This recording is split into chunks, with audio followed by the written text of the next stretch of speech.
The message arrived at 3:00 in the morning and my hands were shaking. Before I finished reading it, I sat up. In bed, the glow of the screen lighting my face, and I knew my life had just changed forever. My name is Elias Carter, and I am the chief human envoy to the Galactic Council. For 6 years I have sat in rooms full of creatures that looked at me like I was a bug that had learned to speak. For 6 years I have smiled, nodded, and taken their insults with grace. But the message on my screen changed everything. The council had summoned me. Not invited, summoned like a servant, like a defendant. I threw on my clothes in the dark. My wife Margaret stirred in the bed behind me. She asked what was wrong. I told her nothing. I told her to go back to sleep. I could not tell her the truth. I could not tell her that the Galactic Council had just declared, in the polite language of diplomats, that humanity was going to be put in chains. That was what their message meant, even though they had dressed it up in pretty words. They were calling our species dangerous. They were calling our fleet a threat to peace. They were saying that we needed to be corrected. I walked out of my home without breakfast. My car waited for me in the driveway, already running, sent by the Terran Council. I climbed in and watched my house grow smaller behind me. I wondered if I would ever see it again. I wondered if any of us would ever see our homes again if I failed. The shuttle ride to the station took 4 hours. I spent every minute of it reading. The Galactic Council had sent a list of charges. They said we had built too many warships. They said we had spread to too many worlds too quickly. They said our weapons were too powerful. They said our people were too violent. Every single charge was a lie, dressed up as concern. They did not fear our violence. They feared our growth. They feared that one day we would be their equals, and they could not allow that. I had read their history, all 12 species of the Council, the Velthari, tall and thin and proud, with eyes like black glass; the Corvani, short and clever and cruel, who ruled through money and whispered threats; the Zelthar, slow and ancient and certain that they had seen everything before; 9 more besides them, each with their own reasons to fear us, but none of them feared us enough. Not really. None of them knew what we were. None of them had looked into our history the way I had looked into theirs. The shuttle docked at the neutral station just before the meeting began. I had no time to prepare. I had no advisors with me. That was part of the insult. The council had demanded that I come alone, one human to speak for all of humanity. They thought this would frighten me. They thought I would crumble under the weight of it. They did not understand what it meant to a human to carry the hopes of his people. They did not understand that we have been doing this for thousands of years, one voice at a time, standing in front of something bigger and older and stronger than ourselves. I walked down the long hall toward the council chamber. My footsteps echoed. The walls were smooth and cold and made of a silver metal that seemed to watch me as I passed. Security guards, 7 ft, tall and covered in armor, stood at every door. They watched me with empty eyes. I smiled at one of them. He did not smile back. At the door of the chamber I paused. I took a breath. I thought about my daughter Lily, who was 10 years old and loved to draw pictures of stars. I thought about my son Oliver, who was 7 and still believed his father was a hero. I thought about the 70 billion humans scattered across our colonies. sleeping tonight, trusting that someone, somewhere would stand up for them. I was that someone. Tonight I was the only one. I opened the door and walked in. The chamber was huge and round, with 12 high seats arranged in a half circle. Each seat held a member of the council, and each one was looking down at me. In the center of the room stood a small podium, low and plain, like a place where a criminal might stand to hear his sentence. That was my seat. They had not even given me a chair. I walked to the podium and placed my hands on it and looked up at the 12 faces staring down at me. The Velthari speaker raised one long hand. The room grew silent. She spoke in the common tongue, her voice flat and clear. "Human envoy Elias Carter," she said, "you have been called here to answer for the actions of your species. Do you understand the charges?" "I have read them," I said. "Then let us begin. Your species has, in the past 12 standard years, constructed over 400 warships. This number exceeds the limit set by this council. You have also claimed 11 new worlds outside your original territory. This also exceeds the limit. You have refused 3 separate inspections of your weapons facilities. You have refused to share your energy research with this council. You have refused. The time for refusal has ended. Today you will agree to our terms, or there will be consequences." I nodded slowly. I kept my face calm. Inside, my heart was pounding so hard I thought they might hear it. "May I see the terms?" I asked. A small hologram appeared in the air before me. I read it carefully. My stomach turned as I read. They wanted us to reduce our fleet by 80%. They wanted us to give up 6 of our colonies. They wanted us to open all of our research facilities to their inspectors. They wanted us to sign a treaty that would put our economy under their control for the next 100 years. They wanted, in short, to turn us into pets. I looked up at the speaker. "These terms are not acceptable," I said quietly. The Corvani delegate sitting to her right laughed. It was a wet clicking sound. "Not acceptable, little human. You speak as if you have a choice." "Everyone has a choice," I said. "Then choose wisely," the speaker said. "Your fleet cannot match ours. Your colonies cannot defend themselves against our ships. You have one chance to save your species from great hardship. Sign the treaty and your people will live in peace under our protection, refuge, and we will protect the galaxy from them." I stood there at the podium for a long moment.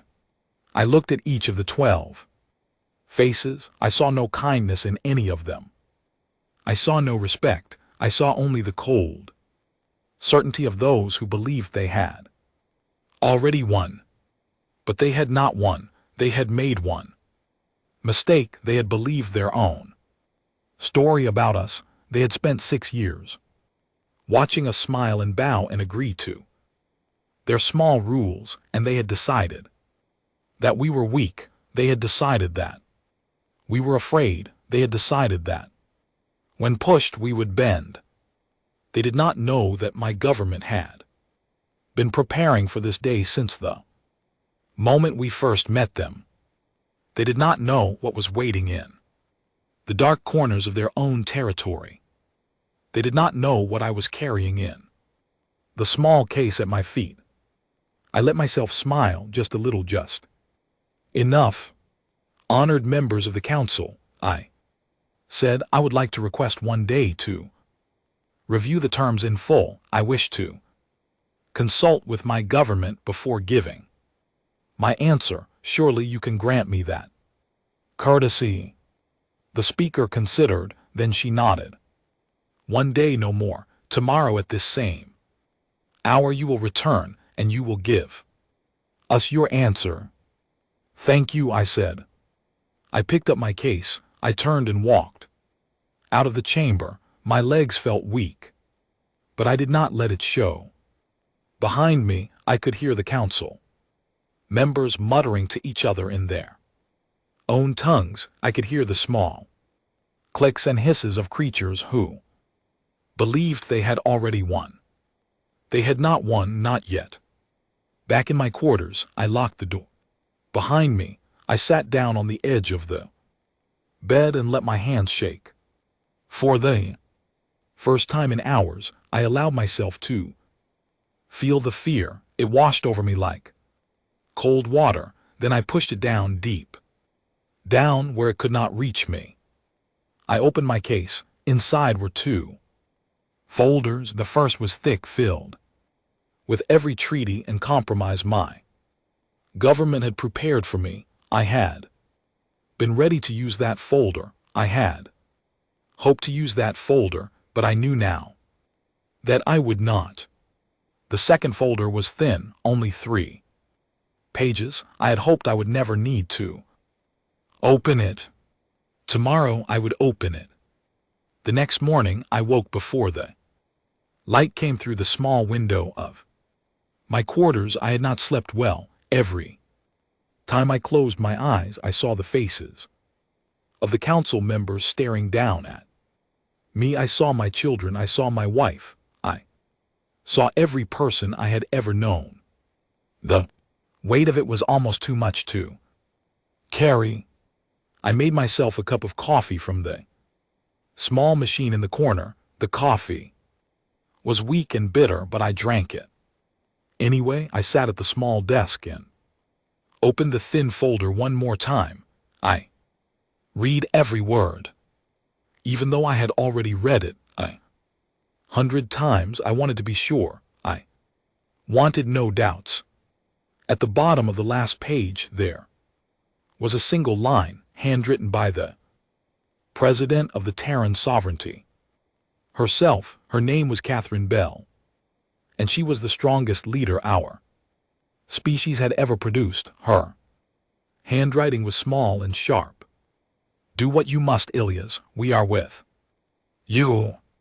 I closed the folder. I pressed my hand against it for a long moment. Then I got dressed, combed my hair, and walked back to the council chamber. The hallways felt different this morning. The silver walls seemed to hum with a quiet tension. The guards watched me more closely than before. News travels fast, even in places like this. Word had spread that the human envoy had not immediately agreed. That was strange. To them, that was interesting. Every species in the galaxy knew that when the Galactic Council demanded something, you gave it to them. But the human had asked for a day. The human had asked for time to think. Some of them must have wondered why. I entered the chamber at the appointed hour. The 12 council members were already seated. The chamber was fuller now than it had been the day before. Other delegates, observers from smaller species, had filled the galleries above. They had come to watch the human be broken. They had come to see the show. I walked to the podium and set my case down beside me. I looked up at the speaker. I have consulted with my government. I said, I am prepared to give my answer. Good, the speaker said. Proceed. I took a slow breath. I thought of my children sleeping safely on Earth. I thought of every human who had ever lived and died so that I could stand in this place. I thought of all the things I wanted to say and all the things I should not. Honored members of the council, I began. Before I give my answer, I would like to speak for a few minutes about who we are, about what humanity is. I believe this is necessary because I think with the greatest respect that you do not yet understand us. The Corvani delegate made a sound that Might have been a laugh. The speaker silenced him with a glance. Speak, she said. Thank you. Humanity is the last of our kind on our world. When we came down from the trees, there were 4 other species of humans on Earth, 4 other kinds of creatures who looked very much like us, who walked on 2 legs, who made tools, who buried their dead over the course of 100,000 years. All 4 of those species vanished.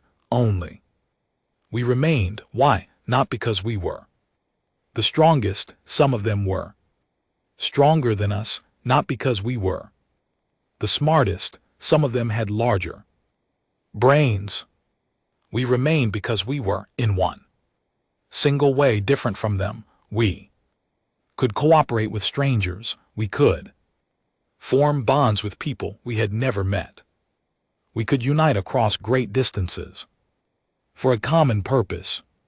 The council members were listening now, not because they cared about my history lesson, but because it was unusual, because no one had ever spoken to them this way before. This ability, this one gift, is what made us what we are. It allowed us to survive ice ages. It allowed us to survive plagues that killed 1 out of every 3 of us. It allowed us to survive wars that tore our world apart. Every time we fell, we rose again. Every time we were broken, we rebuilt. We are, if nothing else, the species that does not stay down. I paused. I looked at each of the 12 faces in turn. When we met you 6 years ago, we were cautious. We were grateful to be welcomed into the council. We wanted to be good members. We wanted to be your friends. We agreed to your rules, even when those rules seemed designed to hold us back. We smiled when you insulted us. We bowed when you demanded respect you had not earned. We did all of this because we believed that in time you would come to see us as equals. We believed that patience would earn us a seat at your table. My voice grew harder now, not louder, just harder. We were wrong. We understand that now. You never intended to treat us as equals. You were buying time, studying us, waiting for the moment when you could put us in our place. That moment, you believe, is today. You have sent your fleets to the edges of our space. You have already blockaded 3 of our outer colonies. You have already cut off communication with our 4th colony, a world of 8 million people. You did all of this while I was flying here yesterday to speak to you in good faith.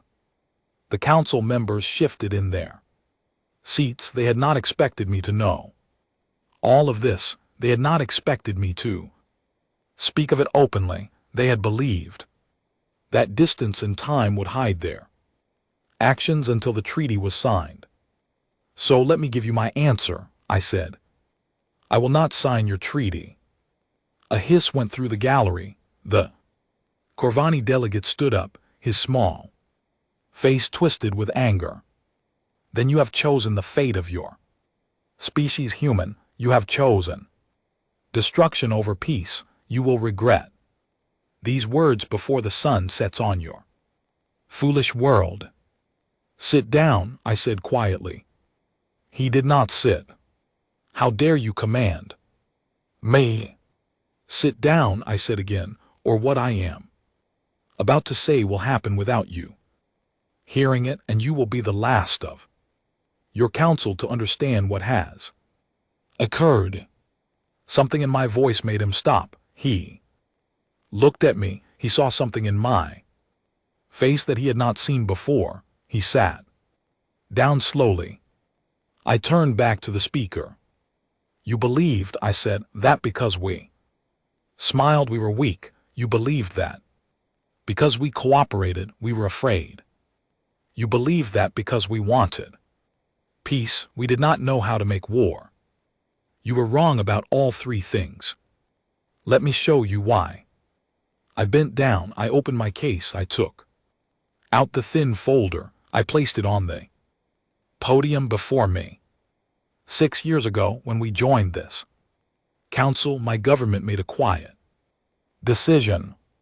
We did not trust you, we had read your history, we had seen how you treated other new species before us. We knew even then that this day would come, so we prepared, not for war. Never for war, we prepared for this conversation, the conversation we are having right now. I opened the folder to the first page. This, I said, holding up the page, is a map of your 12 home worlds, every council capital, every major city on every one of those worlds, every shipyard, every weapons factory, every military base, all 12 of your home systems mapped down to the meter. The speaker's eyes narrowed. Every species knows the location of our capital worlds. This is not a threat. Human. Of course, I said, I agree, the map itself is not a threat. Let me turn to the next page. I flipped the page over. The chamber was very quiet now.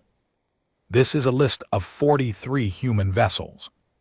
Some of them you know, you have seen them, you have inspected them. In the case of a few, you believe them to be colony ships, research vessels, and old mining craft. This list shows their true names, their true purposes, and their current locations. You will notice, if you look carefully, that every one of these 43 ships is currently positioned within striking distance of one of your 12 home worlds. Some of them have been in place for more than a decade. They have been sitting there quietly while you looked at us and saw only a young species trying to prove itself. The council chamber was so silent now that I could hear the soft hum of the lights above. The speaker stared at the page I was holding up. The Zelthar Archon leaned forward, his old face pale. This cannot be, the Archon whispered. Our sensors would have detected such vessels. Your sensors see what they are designed to see, I said. Our engineers spent 20 years learning how to build ships your sensors would ignore. It was not easy. It was, I am told, the most difficult engineering project in the history of our species, but we completed it, and now those ships are in place. I turned to the third and final page. This, I said, is the reason we did not want to have this conversation. This is what your own scientists have called impossible, a way to destabilize a star. Not destroy it, not at first, simply push it out of balance. The effects would be slow enough that people on the worlds below would have time to see what was coming, time to understand, time to wish they had chosen differently. We discovered this 20 years ago. We built the first working model 12 years ago. We have never used it. We have never tested it on anything living. We hoped we would never have to.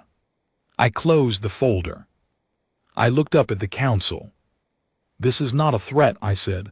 A threat is a promise of what might happen. If you do a thing, I am telling you what has already been prepared. I am telling you what is already in place.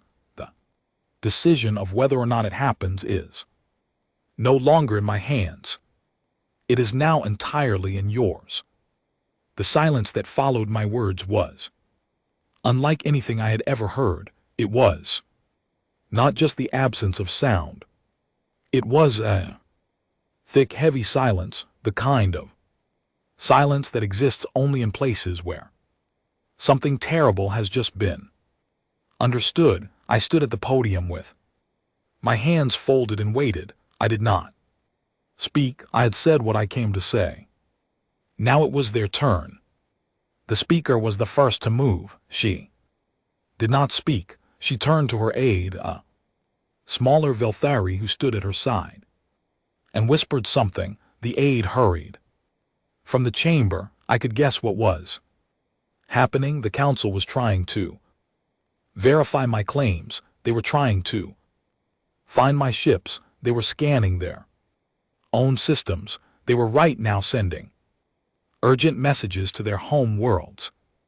And they were going to find one by one that I had not been lying. The Corvani delegate leaned forward. His face had lost its earlier anger. Now it looked only old and tired and afraid. "Envoy Carter," he said, and his voice was much softer now. "You must understand, if this is true, you have placed the entire galaxy in terrible danger. If even one of your ships is detected, if even one mistake is made, billions of lives could be lost."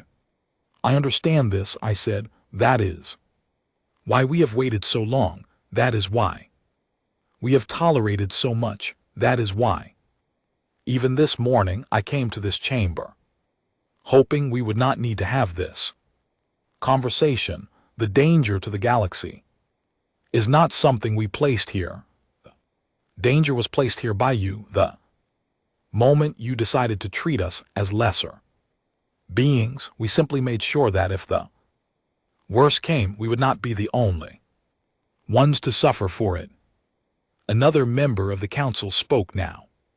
He was the representative of the Akari, a species of small, gentle beings who had always seemed kinder than the rest.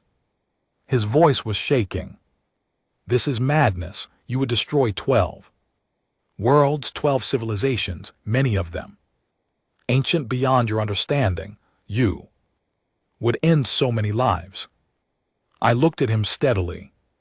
"No," I said, "I would not. Your council would. I have placed nothing in motion. I have harmed no one. I have threatened no one. I have simply shown you the consequences of a choice you are about to make. If you order your fleets to attack our colonies, our ships will act. They will not wait for my command. They have their orders already, and those orders were given long before I arrived here. The only way to stop what happens next is to not start it in the first place." The Akari delegate sat back. His small face was wet with what I guessed were tears. I felt sorry for him. He had not wanted any of this. He had been dragged along by the larger powers of the council, but his vote had helped put us here, and he had to live with that. The speaker's aide returned. He whispered something in her ear. Her face did not change, but her hands, which had been folded on the table in front of her, suddenly gripped the edge of the table very tightly. Whatever he had told her, it had confirmed my words. She looked at me for a long moment. Then she raised her voice to address the entire chamber. "This session is in recess," she said. "The council will adjourn to private chambers. The human envoy will wait in his quarters until we call for him again." "With respect," I said, "I will wait here in this chamber. I wish to be present when your decision is made. I do not believe this is the kind of matter that should be decided behind closed doors."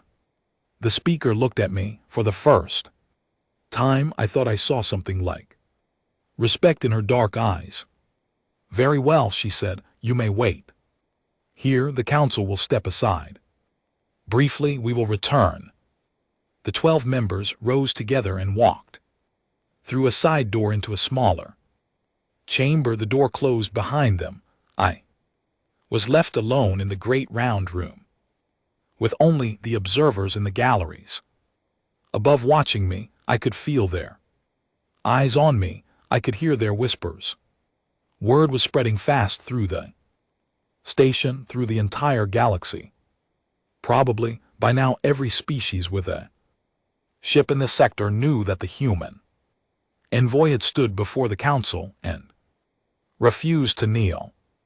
I sat down on the floor beside the podium. I did not care any more about looking dignified. My legs were tired. I leaned my back against the podium and closed my eyes. I thought about my wife. I thought about what she would say to me if she could see me now. Margaret had always been the calm one in our family. She had always said that people were better than we thought they were if you gave them a chance. She had always believed that kindness could change the world. I wondered what she would think of what I had just done. I wondered if she would be proud or if she would be sad. I thought about Lily drawing her pictures of stars. I thought about Oliver running through the grass in our backyard. I thought about every human on every colony going about their ordinary days, not knowing that their lives had just been held in a set of hands they had never met, in a room they would never see. I hoped I had held those lives well. I hoped I had not dropped any of them. Time passed. I did not know how much. In hour, maybe two, the observers in the galleries had grown quiet. They were waiting as I was waiting. Every species in the council had something at stake. Every species had family members on those 12 home worlds. Every species was right now praying to whatever they prayed to, hoping that their leaders would make the right choice. The side door opened. The 12 members of the council filed back in and took their seats. Their faces were pale. Every one of them, even the Corvani delegate, looked small now, smaller than he had that morning. The speaker remained standing. She looked down at me where I sat on the floor, and she spoke in a voice that was quiet but very clear. "Envoy Carter, please rise." I rose. I walked back to the podium. "The council has made its decision," she said. "We have withdrawn the charges against your species. We have ordered our fleets to pull back from all human space. We have canceled the blockade of your 3 outer colonies. We have restored communication with your 4th colony. All of this will be done within the next 6 standard hours. Do you accept this?" "That is a start," I said, "but it is not enough." The Corvani delegate made a small sound of protest. The speaker silenced him with a glance. "What more do you require?" she asked. I thought for a moment. I had prepared for this. My government had told me what to ask for if we reached this moment. But I found standing there that I wanted to ask for something of my own as well. 3 things, I said. First, full membership in this council with the same voting rights and privileges as the founding species. No more provisional status, no more second-class seats. Second, the permanent withdrawal of all council military forces from any system within 50 light years of a human colony. And third, a public apology broadcast to every council species acknowledging what was attempted here today and recognizing humanity as an equal partner in the affairs of the galaxy. The Corvani delegate stood up. "This is outrageous. We cannot be forced to apologize for actions taken in the interest of galactic peace." "Sit down," the speaker said sharply. The Corvani sat, but his face burned with fury. "The first 2 conditions are acceptable," the speaker said. "Third is more difficult. Public apologies of this nature have consequences that go beyond this chamber. They could damage the standing of every council member. They could create unrest among our own populations." I nodded slowly. I had expected this. I understand, I said, but your population should know what their leaders tried to do today. They should know what almost happened, not so that you can be punished, but so that it never happens again to us or to any other species who might one day join your council. A lie buried in a dark room grows larger with time. Let this one see the light. The speaker was quiet for a long moment. Then she nodded. Very well, she said. The apology will be made. All three conditions will be met. I let out a breath I did not know I had been holding. My hands began to shake, but I gripped the podium so no one would see. Then there is only one thing left, I said. My ships. You wish to know about my ships? Yes, the speaker said. That is what we wish to know. My ships will remain where they are, I said. They will continue to hold their positions as they have for years, but their weapons will remain in standby mode as they have been throughout this entire time. They will not activate unless they receive a specific signal from my government. As long as the terms we have agreed to today are honored, that signal will never be sent. If at any time in the future you or your successors decide to move against humanity again, you should know that the ships will still be there. They will always be there. The speaker nodded. We understand. One more thing, I said. I want you to know that I did not come here wanting this. I did not come here hoping for a moment of glory. I came here hoping to be a good ambassador for my people. I hoped you would show me respect, and I would show you respect, and we would build something together. I am sorry that we could not do that today. Perhaps in time we can do that tomorrow. The speaker looked at me with something that was not quite warmth, but was no longer cold. Perhaps, she said. I picked up my case. I turned to leave. At the door I paused. I looked back at the 12 members of the council. Some of them could not meet my eyes. Some of them stared at me with something that looked like respect. One, the old Zelthar Archon, gave me a small, slow nod. I nodded back.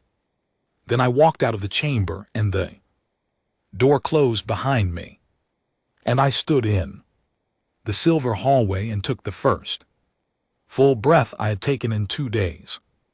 6 hours later, every council fleet began to pull back from human space. I watched it happen from the window of my quarters on a small screen that showed the movements of ships across the galaxy. The ships moved slowly at first, as if the captains were hoping the order would be canceled, but no order came to cancel it, so they kept moving, and within 12 hours, every hostile vessel was gone from our territory. Our 3 blockaded colonies were free. Our 4th colony, the one that had gone silent, came back online. The governor there had locked down the colony and prepared for the worst. She wept, I was told, when she received the news that the danger had passed. 6 days later, the Galactic Council held an emergency public session.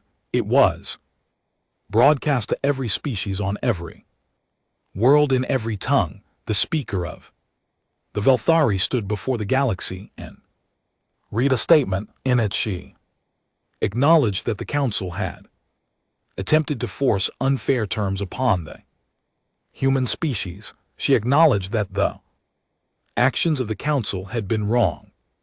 She announced that humanity was being granted full membership with voting rights equal to the founding species. She announced that all council military forces had been permanently withdrawn from human space, and she offered, on behalf of the council, a formal apology to the people of Earth and all their colonies. I watched the broadcast from my home on Earth. I had returned 2 days earlier. Margaret sat beside me on the couch.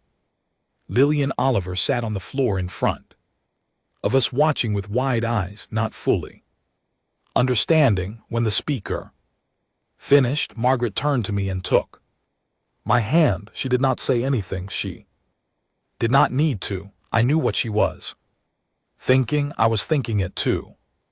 6 weeks later, the first new species in 20 years arrived at the council. They were called the Thrin, a race of gentle, cloud-like beings from a distant system. Their envoy was nervous and polite. She had heard stories, she said, of what happened at her neighbor's council session. She had heard that the council could be difficult with new species. She had come prepared to be patient. An aide approached her as she entered the chamber. He whispered something in her ear. She looked surprised.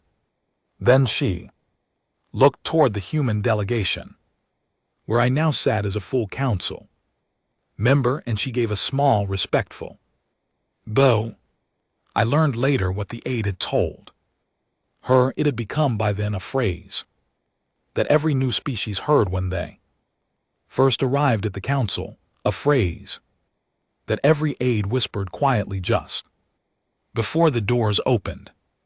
Whatever you do, be polite to the humans. I sat on the porch of my home one evening, 6 months after the events on the station. The sun was setting over the trees behind our house. Lily had fallen asleep in my lap. Oliver was chasing fireflies across the lawn, laughing, his small voice the only sound in the quiet evening air. Margaret was in the kitchen making dinner. I could hear her humming an old song. I thought about how close we had come. I thought about the thin folder, which was now locked in a safe deep beneath the Terran Council building, where it would stay until it was needed again. If it was ever needed again, I hoped it would not be. I thought about the 12 members of the council who had believed they understood us, who had looked at our smiles and seen weakness, who had looked at our patience and seen fear. I thought about how wrong they had been. I thought about how close we had come to showing them in a way that could never be taken back just how wrong they had been.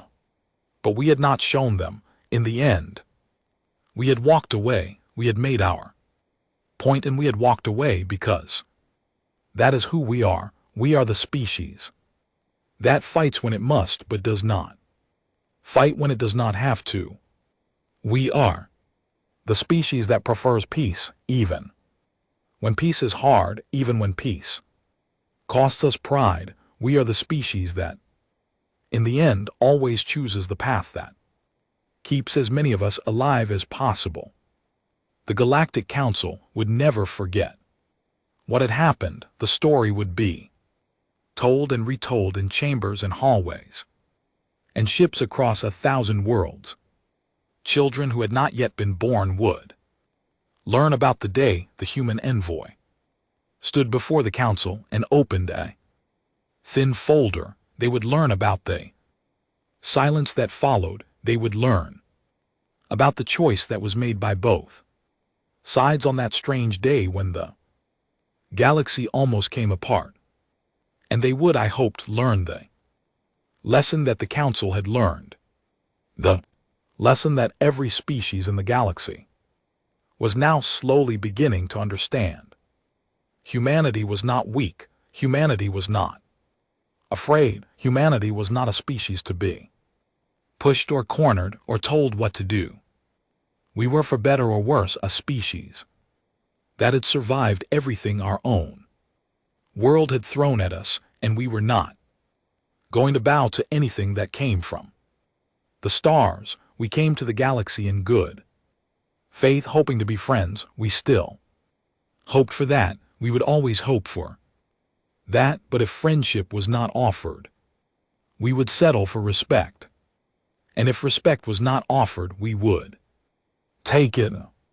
Oliver caught a firefly in his small hands. He ran up the porch steps to show me, his eyes shining with delight. I looked at the tiny creature in his palms, its yellow light blinking on and off, alive and free and miraculous. I smiled at my son and told him it was beautiful. He nodded very seriously, then opened his hands and let the firefly fly away. I watched it rise into the darkening sky, a small yellow star among the millions of real stars beginning to appear above us. Somewhere up there, 43 human ships still held their positions. Somewhere up there, 12 council worlds went about their days in peace. Somewhere up there, the long work of building something better was slowly beginning. I held my daughter closer. I called my son to come sit with me. Margaret came out with 3 plates of food and joined us on the porch. We ate together, my family, on a quiet evening on a peaceful world under a sky full of stars that no longer felt dangerous. Margaret looked at me across the small table. She smiled. "You did well," she said. "I did what I had to," I said. "That is the same thing," she said.